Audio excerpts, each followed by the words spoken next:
one of the things that Adam Neely has talked about in one of his videos, it was an earlier one from a couple of years ago where he talks about various books that helped him in jazz. And so one of them was A Chromatic Approach to Jazz Harmony and Melody by David Liebman. And so I was interested in the idea of the book and by the very strong New York accent of David Liebman himself. So I picked it up about a year ago. And first off, the CD that comes with this is incredible because David Liebman has one of the strongest accents you will ever hear. And it's just great because he sounds like an Italian mafioso who's also going to teach you some really out there jazz harmony.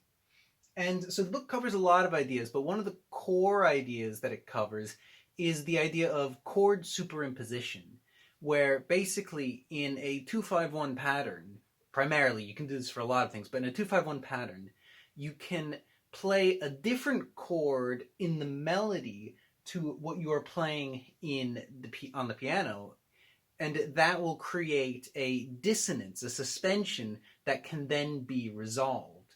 And so to kind of give you an idea, I'm going to play in the left hand, I'm going to play 2-5-1s in G major. So A minor 7,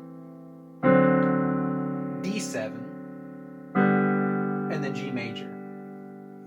And so we can start with something pretty straightforward. We can start with a very in the key solo.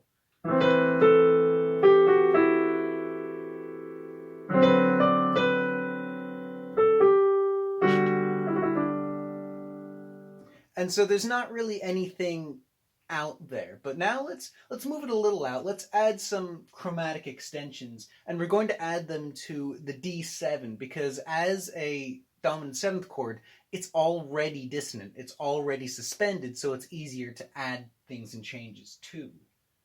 So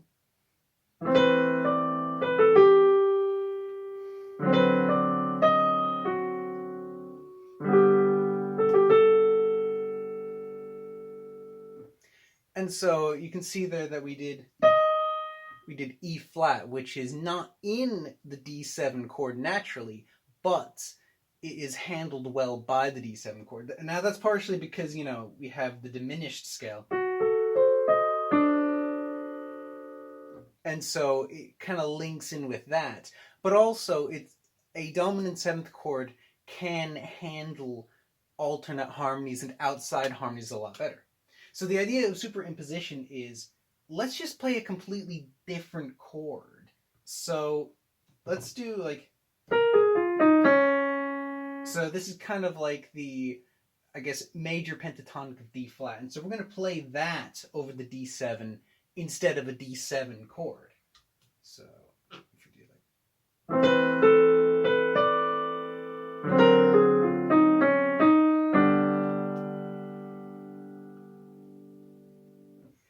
and that sounds really good, even though I literally did not play a single note in the melody that was also in the chord. I played a completely different key, and yet it actually sounds pretty good. And we can do this with other chords as well. So let's play, instead of the D7, let's play the arpeggio to an E major 7. So we have, A minor 7.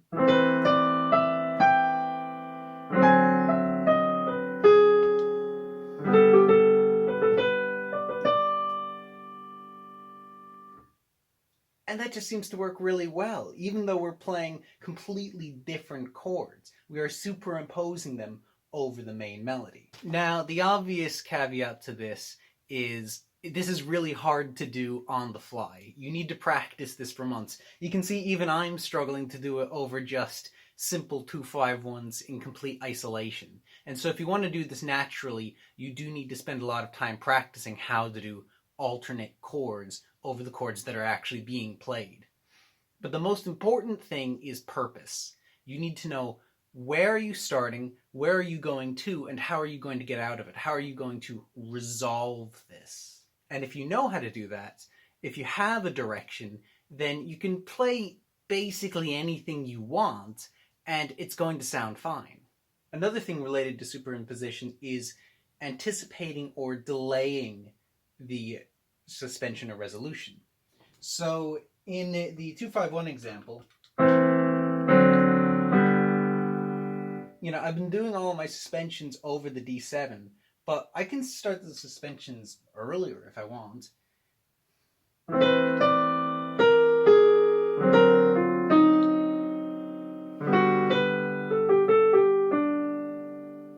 So in that case, I'm doing the suspension starting over the A minor 7 chord instead of just over the D7 chord. Or I can delay the resolution, so I can have the superimposition and the wrong chord going over the G major chord when I get to it. So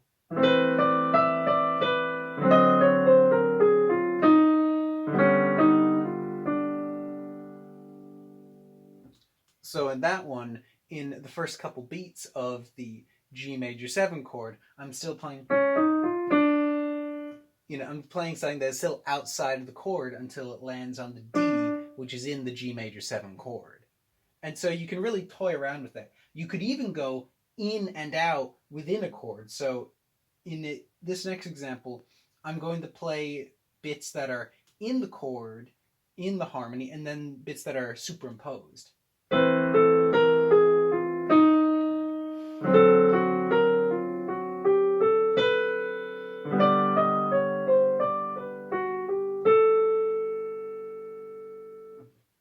And if you play that very confidently, and if you play it also with a decent amount of speed, people don't really notice that the notes sound wrong. And so you can get away with basically anything as long as you know how to properly get back out of it and resolve. There is, however, another interesting thing that David Liebman talks about in his book, which is the idea of chromatic harmony that's very loose and not really defined by the pitches that you use in the harmony, but rather the balance and the shape of the harmony itself. And so to expand on that, one thing he recommends is that if you're doing a very abstract or avant-garde piano improvisation or any sort of improvisation, you don't need to worry always about the exact pitches you play, but rather the balance of it. So if you're playing something where you're going like with, a bass note far away from a chord, then you want to keep that consistent. You don't want to be going, if you're going to keep your hands close together, that's great. But then you shouldn't be constantly moving around. You should be keeping consistent shapes. And any change in those shapes should be motivated by a new tone or idea. So for that idea, let's try this, where I'm going to play a melody in my right hand. It's going to be improvised. And I'm going to play harmony roughly in sixths, but, just kind of 2 notes in my left hand. And occasionally I might play, whatever. And let's see how we can try and balance that, where the pitches of the harmony don't really matter, but it's more about how I balance the shape of the harmony and the shape of the chords.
Now, obviously, I'm cheating a little because I'm adding in a 2-5-1 sort of at the ending. But you can see the general gist where I'm not really selecting chords in a harmonic sense, but rather I'm choosing shapes. I'm choosing open and spread triads so that the harmonies don't muddle themselves and they ring very clearly. But it doesn't really matter what the pitches are because I'm mostly moving shapes up and down the piano.